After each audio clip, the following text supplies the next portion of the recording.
During the 1960s, the austerity that had hung over Europe from the Second World War was dissipating. And there was a change afoot. There was a new type of customer and consumer emerging. Women were playing a much larger role in the consumer market. Now, Renault's CEO at the time, Pierre Dreyfus, knew this and saw an opportunity to create a new car. And he said he wanted a car with volume. But he wasn't just talking about space, he was talking about the volume of the market that may then exist. And they had to bring out a car that would appeal not just to factory workers and city workers, but to farmers and, more importantly, females. And the Renault 4 was that car. Now, the car went on to become a huge global success, selling over 8 million units across 30 years, making it not just the 4th best-selling car in history, but also Renault's most successful model. And now, in a time of social and political uncertainty, it's back. Welcome to this week's edition of Sneak Peeks. Welcome to the new Renault 4 E-Tech, and as always, welcome to AutoEV.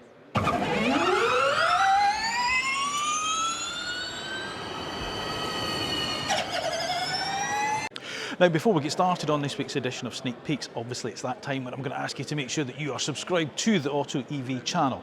Then once you've done that, make sure you've pressed the little bell button that's down below, because that's the way you receive notification of when our next video is uploaded and it's gone live. Once you've watched it, if you do enjoy it, then of course don't forget, give it a little thumbs up, and of course don't forget, leave us your thoughts in the comment section down below. Let me know what you think about the cars that we feature on the channel, such as Renault's new 4 E-Tech, and of course on the AutoEV channel as a whole.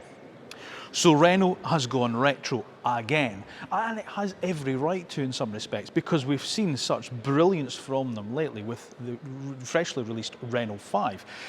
There's also going to be a new Twingo, more of which later on as well, a car from almost about 30 years ago. But it's this car, the 4, that they're hoping really captures into a very important segment indeed, which is the B segment crossover market in Europe. 1 in every 5 cars sold in Europe today is a B segment SUV crossover style of car. So this is a really important car for Renault. And as I say, we've sort of like see them really forging into the electric car market quite substantially, not just with bigger cars such as the Megane and of course the Scenic, but as I say also as well with the new Renault 5. Now, of course, like the Renault 5, this was first shown as a concept back in 2022, the Renault 4 EVA. But now this is it here in production form. So let's take a closer look around it and see what we make of the new Renault 4. Now, after the war, we seem to spend our time looking forward to the future. But since the turn of the 21st century, we seem to spend our time looking back. You look at such events such as the Goodwood Revival and how popular that's been, and of course the number of films that seem to have been rebooted from the past. And then we get to cars, and of course there's plenty of them that seem to have come back from the past. The Mini, the Fiat 500, the Volkswagen Beetle, and of course now the Renault 5. And the 4 is now the next one. Have they done a good enough job of it? Well, I think they have. If any design team was going to do a really good job of reinterpreting an old classic for the modern age, and I think it was going to be Renault, given how good the new Renault 5 looks. And I think the 4 is another example of that with its retro-futuristic design. Let's start at the front of the car. Nods to the original. Of course, you get this really interesting line, the bonnet sort of like shut line for this front wing, that then drops vertically down here. That's quite interesting. You don't see that in a lot of cars these days. And of course the big talking feature is the front of the vehicle, because we have this modern interpretation of the classic grille that's sort of like framed by the headlights on either side. Now this is illuminated, as you can see. This is the seemingly, according to Renault, the longest piece of illuminated front end on a car, 1.4 metres of continuous illumination. And it's also the first Renault to have an illuminated badge at the front as well. And it's shrouded behind this sort of perspex cover. So a really nice feature that, and it gives the car a distinctive face. As you move further down, on the original car, it had the bumper hooks at each side of the bumper at the front here, whereas here we've got these little sort of like extra little embellishments here to mirror those, and these can be changed and customised for each customer's individual needs. And of course, where the old car had the grille in the middle of the front windscreen, the new car has 2 just plastic, sort of fake plastic ones. I mean, that's the only maybe downside. They are just literally stuck on bits of plastic on top of the bonnet here, but it is designed to evoke the memory of that sort of like grille that was on the front scuttle panel of the original car. I think we're off to a good start. Right, let's move around the side. Forgive the notes here because I just want to make sure I give you some proper sort of like dimensions so we can talk about it. Right, styling here. Look at this line that comes down here from the window line. It now has this sort of embellishment that runs into this sort of the top of the wheel arch here, which mimics the line of the original car's bonnet line. So that's quite an interesting nod. There's a lot of black plastic cladding around the car, which is going to be handy for Parisian streets, I would suggest, given the parking that's around here. Now, as I say, let me just talk about in terms of where the car sits in the market space. So if you think of what the Renault Captur is to the Clio, this is the same to the Renault 5. So in other words, it's longer than the 5. It's 4.14 metres in length, this car, with a wheelbase of 2.62 metres. So as I say, it's longer than a Clio, shorter than a Captur, if you're familiar with Renault's range. Height, 1.57 metres high. This car has a canvas roof on it as well. It's going to come with the option of a canvas roof, which is quite interesting. More of which a little bit later on. Ground clearance is interesting. It is 1.2 centimetres higher than a Captur as well, so it is a little bit higher off the ground. So again, for those sort of like little, not saying off-road excursions, but you know what I mean, and it does have a particularly clever traction control system, so if you are using it in the countryside, down farm tracks, that type of thing, you've got good ground clearance, plus it makes it easier to sort of like get in and out of the car as well. So if you have limited mobility, that's quite an important factor. 18-inch wheels, standard across the range, and each of the wheels are named after an original Renault 4 limited edition. So you've got either the jogging, the 60s, or the Parisian. Quite natty.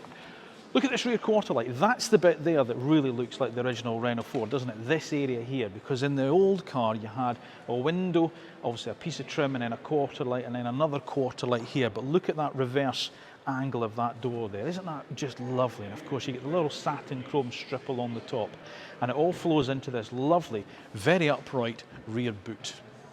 The other nice thing to talk about is these down the side here, these embellishments in the pressed steel work here, because again, that's to mimic the side rubbing strips that you used to get on the original car. As I say, it's retro with a very futuristic twist. And as you can see, with this rollback fabric roof, some of the Renaults even come with their own Ford, Tom Ford. But look at the rear of the car.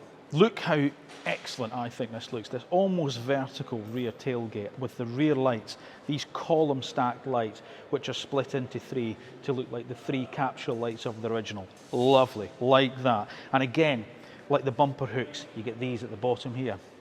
This tailgate flows all the way into the bumper of the car to allow really good access to the boot space, which we'll talk about in a second. And then, of course, you get this lovely Renault embossed sort of like rear grab handle here, high set brake light. There's a reverse camera tucked underneath there, and your lovely new 4 symbol there. Love the look of this car. I'm a big fan of the old car, and I think Renault have done a great job of updating it for the modern day age, for the modern, and again, like the old car, they talked about it being, you know, sort of like a car that would suit farm workers as it would factory workers, it would suit the city workers as it would suit the sort of like urban area people. I think they've captured the mood of the original just right. And it looks modern, and it looks a really clever interpretation with being practical as well, which isn't something you could say about Fiat's new 500. But what do you think? Too retro? Not modern enough? Should you think they should just have designed a completely different car? Should they just have electrified a Captur? Let me know your thoughts in the comment section down below. Right, boot space. Look at this, an electric tailgate on a Renault 4, who knew? But look at that, look how low that comes down. That's got a load height of just 61 centimetres. That's my knee, and I'm short. That's fantastic. Now that opens up to a boot space of 420 litres.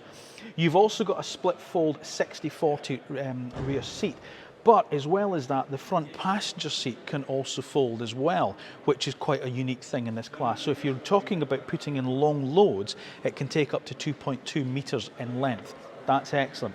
There is some, well, there's a tiny bit of underfloor storage there, which might suit the cables. I can't see any cables in this particular car, which is annoying.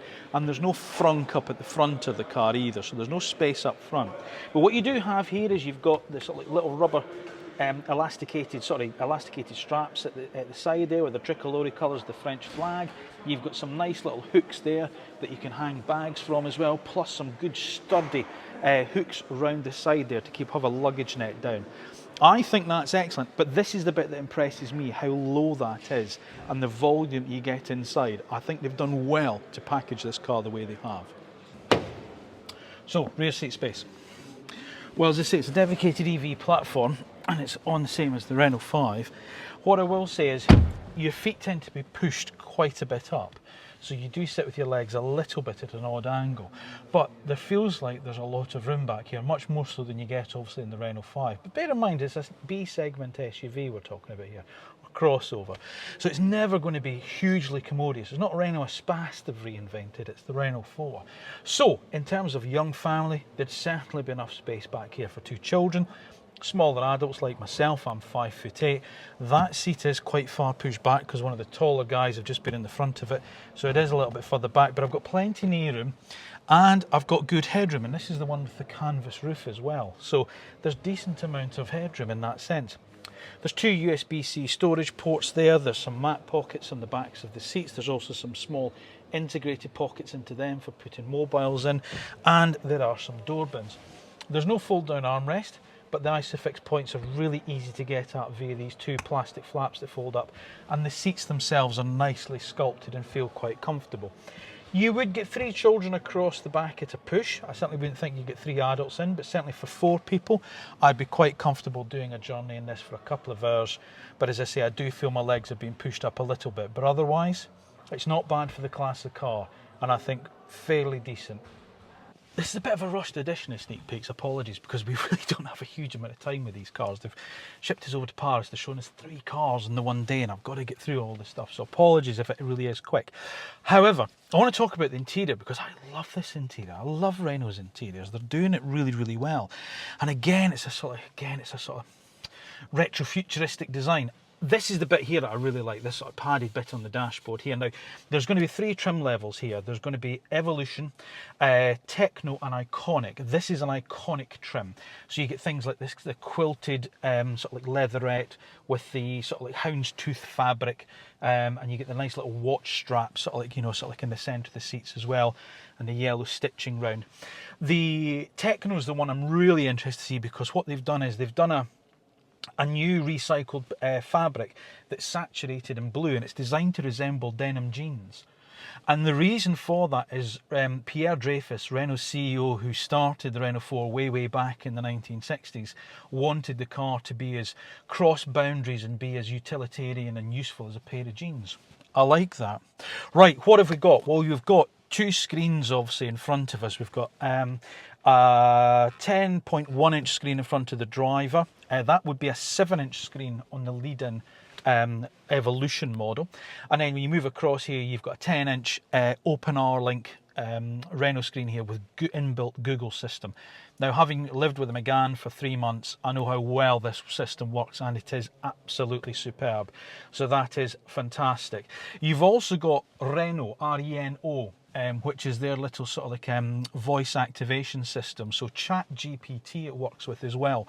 So not only can you ask it to schedule just by voice charging times, but you could also ask it to maybe recommend you a restaurant in a local area or find a particular place and then navigate you towards that.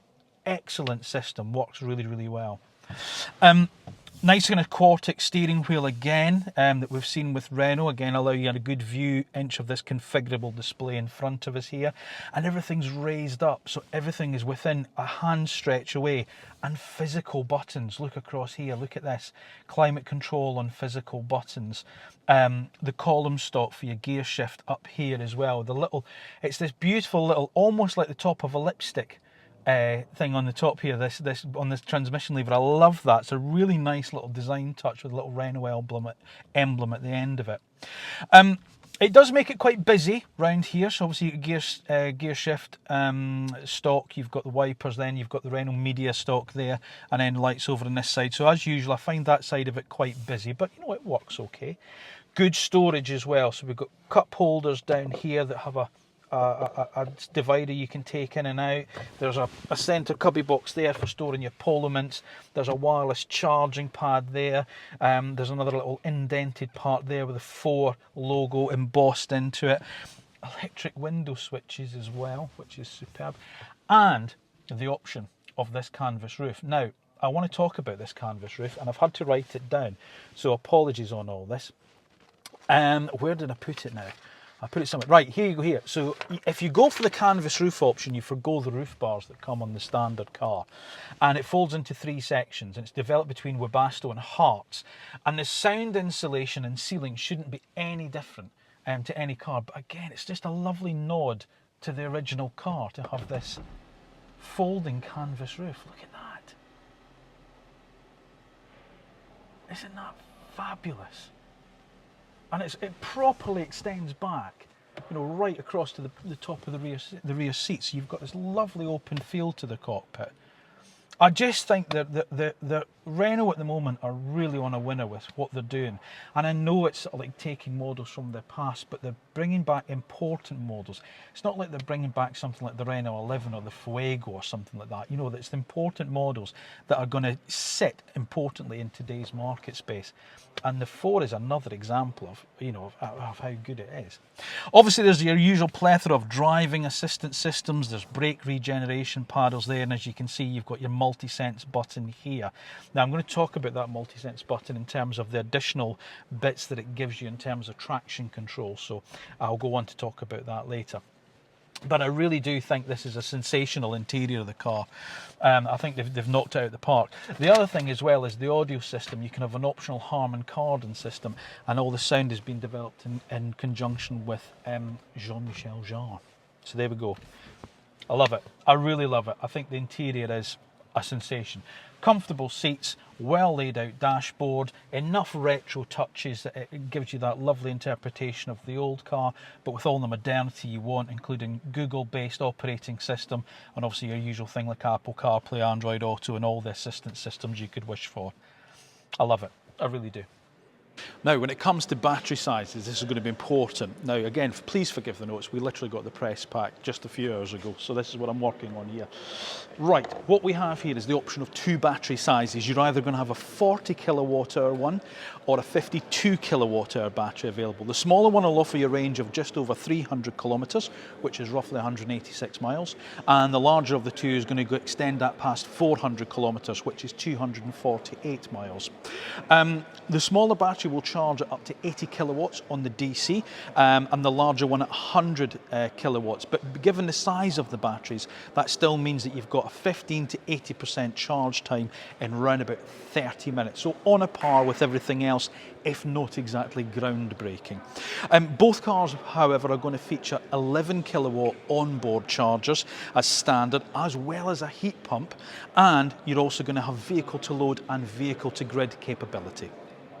Now, obviously, it's going to have to wait till we drive the car until we can give you full details of how we think it performs out on the road, but let's talk about the performance stats of the car. Right, again, the 2 batteries, they come with different sizes of motors. So the smaller of the battery comes with 120 brake horsepower, and the larger one gets 150 horsepower for around about 8.5 seconds in its 0 to 60 sprint. The front suspension, that's shared with the Clio Captur and Renault 5, but the steering ratio, interestingly, has been changed, and it allows the Renault 4 to have a greater turning circle of just 10.8 metres, which is great for manoeuvrability in round about those urban areas. So that's really important with it.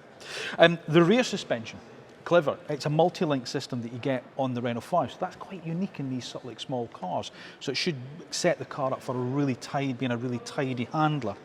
Now, I also mentioned about sort of like using the car off-road as such. Well, that's not, it doesn't come with a dual motor setup, but you do get an extended grip traction control system depending on the model that you go for. And that's part of Renault's multi-sense driving modes. And that gives 2 additional settings, either snow or all-terrain, and that will vary the torque, obviously, of the motor accordingly to give you better traction in those different scenarios. So that extends the use of the car without needing to go to that four-wheel drive setup. And obviously there's going to be the usual plethora of driver assistance systems, as you can imagine. But it does feature Renault's brilliant little button, which means that you can set it up to have the ones on that you personally want. So that although they default on when you turn the car on, by pressing that button, they turn them all off again. Excellent. Please, can other manufacturers do that? Please. Now, of course, there's no official word on pricing in the UK as yet, because the car has just been launched at the Paris Auto Salon. But if I was a gambling man, given the fact that they see it as sitting somewhere between the Renault 5 and the Megane E-Tech within the range, I would suggest that it will sit somewhere between those two cars in terms of its pricing. So, if you were to hazard an educated guess, I'd say it's probably going to start at probably just a shade under £30,000 and maybe walk up to around about £34,000 on the larger battery with a higher trim level. So we're looking at a B segment SUV, biggest sector in Europe. 1 in new 5 cars sold today is one of these B segment SUV crossovers. The competition for this is out there. Main competition you're looking at is going to be things such as the Fiat 600e, another car that sort of shows that sort of retro-futuristic design from Fiat. And of course, if you're looking at that, then you're going to be looking at its American cousin as well, the Jeep Avenger. Because again, it's sort of that sort of slightly more, dare I suggest, rural sort of stance that the Ford has, that the Avenger has in its spades. And then, of course, if you're looking at those cars, then the other Stellantis group cars you have to look at is the Peugeot E2008 and, of course, Vauxhall's Mokka. Citroën, that's an interesting one because they're going to be coming along soon with the EC3 Aircross, which, and again, Citroën, they're like Renault, they're looking at the price very, very carefully, and they're going to come in very competitively on price. So that's going to be a big consideration when you're looking at a car such as the new Renault 4.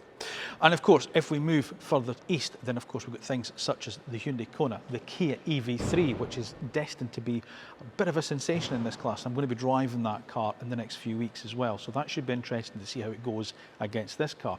And of course, from Volvo, there's the EX30 and also its compatriot, the Smart #1. In other words, there's plenty out there vying for your money. Bringing a car back from the past can either work really, really well. Look at the Mini, the Fiat 500, or it can be a little bit of a flop. I'm looking at you, Volkswagen Beetle. The thing is, however, Renault have got history here, and of course they've already generated a huge amount of sort of like interest and success around the new reinterpretation of the Renault 5. And if they can get the price right, because let's be honest, it's price that's really important, especially in this sector of the market. And most people's reluctance to move towards electrification at the moment is to do with price, especially in these economic times. If they can get the price of this right, then there's no reason to think that Renault don't have another success on their hands. Thank you once again for watching another episode of AutoEV. As always, please make sure that you are subscribed to the AutoEV channel, and once you've done that, press the little bell button down below, because that's where you get notified when our next video is uploaded and it's gone live. If you have enjoyed this week's edition of Sneak Peeks, then make sure you give it a little thumbs up, and of course don't forget, leave me your thoughts in the comment section down below. Let me know what you think of Renault's new 4 E-Tech. Enough for you? Too retro? Should they have gone more modern? Should they just have left well alone and just electrified a capture?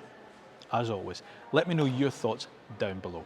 Now remember, we're across all social media platforms as well, so Instagram, Facebook, LinkedIn, X, and of course TikTok. So if you want to give us a follow there, please do.